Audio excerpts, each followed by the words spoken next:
we had an FBI consultant on the picture. He told me that 1 in 5 phone calls that you make are recorded and logged. And I laughed at him, and then he played back a phone conversation I'd had 2 years prior to joining the picture.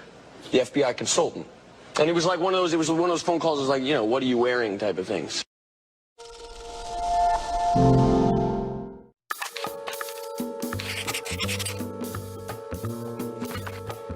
Now that nearly all of us are online, connected or digital in some way, spies are no longer watching just 1 or 2 bad guys. Instead, the UK and US governments are both collecting massive amounts of information from the things we do on our phones and over the internet.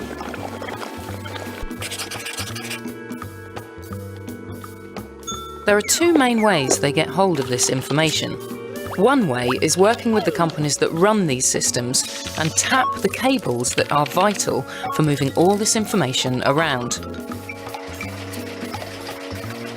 They can then sift through the huge amount of data they gather and all the messages that are there and store them in massive computer databases. Their other technique involves using their relationships with technology companies to get hold of things like emails, messages or other information straight from their US servers.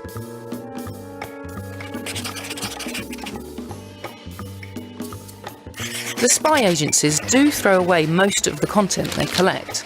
They keep that on their systems for about 3 days, then discard everything that's not from one of their targets. Metadata though, who sent a message, who it was to, when it was sent and more, is a different matter. The agencies keep almost all the metadata they see for around a month in the UK and up to a year in the US. That lets them build up profiles of millions of people, who talks to who knows who, and where people are if need be. Sinmal here. So after watching that short video, how can you stay safe? How can you stay anonymous? How can you text freely and safely? How can you surf freely and safely? All your data is being collected.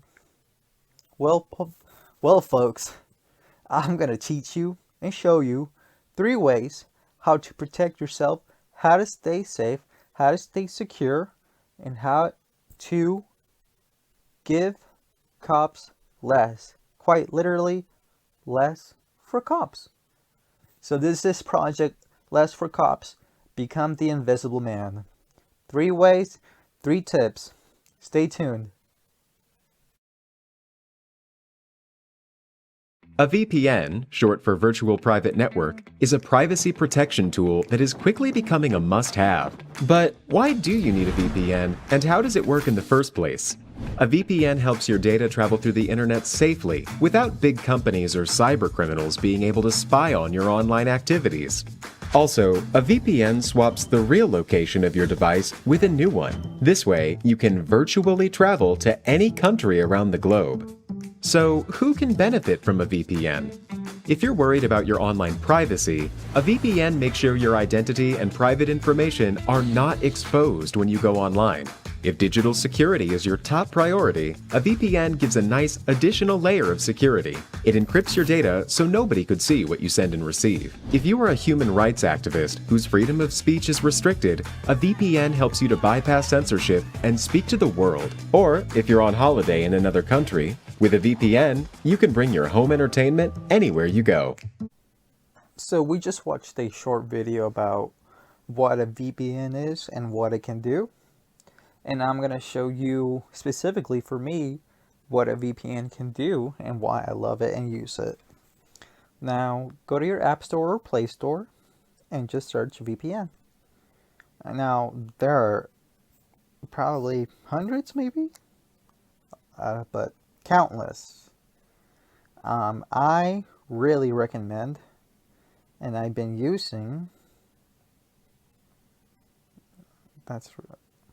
NordVPN.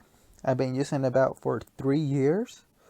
Every time I use it and every day I use it, I feel safe, I feel secure. This is not a promotion, by the way. This is just telling you that I really like it. So let's check my IP, right? This is my IP, so where am I? Says I'm in Hutchinson, Kansas, which it's true. Alright, so I got NordVPN. I'm just going to connect to, let's connect to a Dallas server. Okay, I'm connected to Dallas server. I'm gonna refresh it.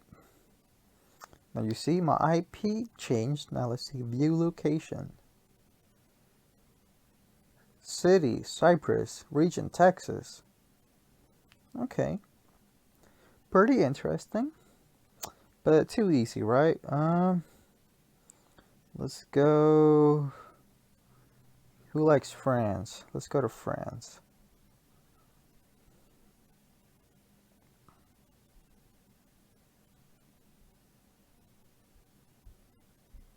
Okay. Let's update it again. Now you see that it changed again. Let's view location. City, Paris. Country, France. Very interesting, right? Okay, but that's not all. Alright, let's disconnect. So we're going to be going back to America here soon. Let me get it ready. Okay. Now, you see this app right here? Oh, no, I can't use it because, again, where am I? Hutchinson, Kansas. But look how great this app is. Or how great a VPN can be. Okay, let's connect to a Denver server.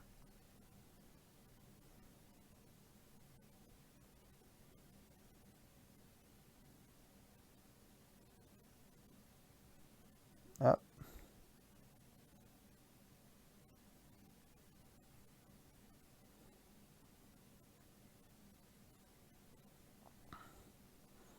You know why?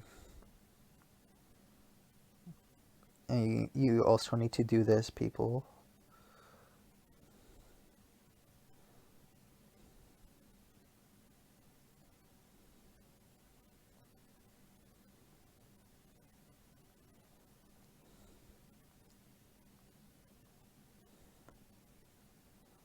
You son of a bitch. Why are you doing this to me?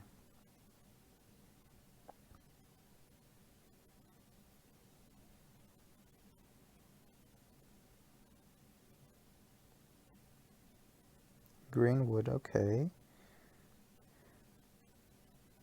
There we go. So now I can look anywhere. Well, anywhere that's, you know, legal. Well, there's, who was legal? California?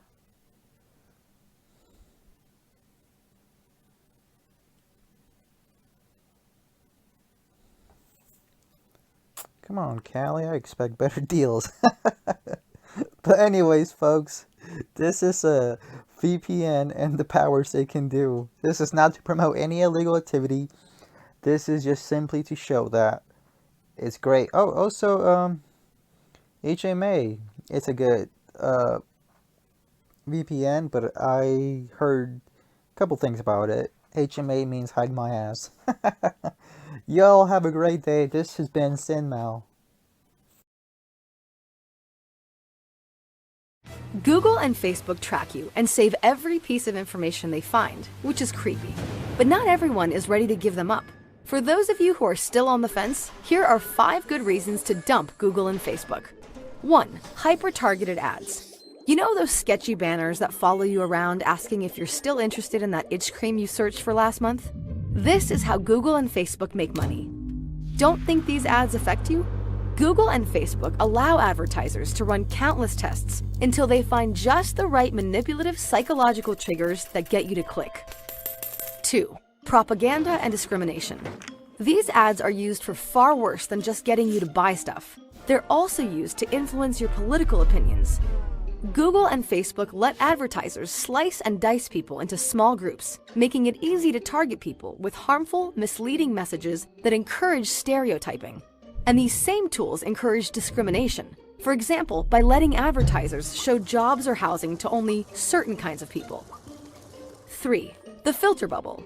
Speaking of controlling which people see what, Google and Facebook manipulate your search results and newsfeed based on what they think you'll click on, and filter out the rest. So your search results are different from someone else doing the exact same search at the same time. When the facts are tailored, it disconnects people from reality and further divides our world. 4. They save everything. Google and Facebook keep your search history, browsing history, purchase history, location history, whatever they can get their hands on. And they're known to share personal information with governments for surveillance purposes. In the last year, Google has disclosed data on over 200,000 individual user accounts. 5. It's a bad deal. Google and Facebook are among the most profitable companies in the world, all from selling and exploiting your personal information. Does that seem fair to you? You don't have to settle for Google and Facebook's harmful practices.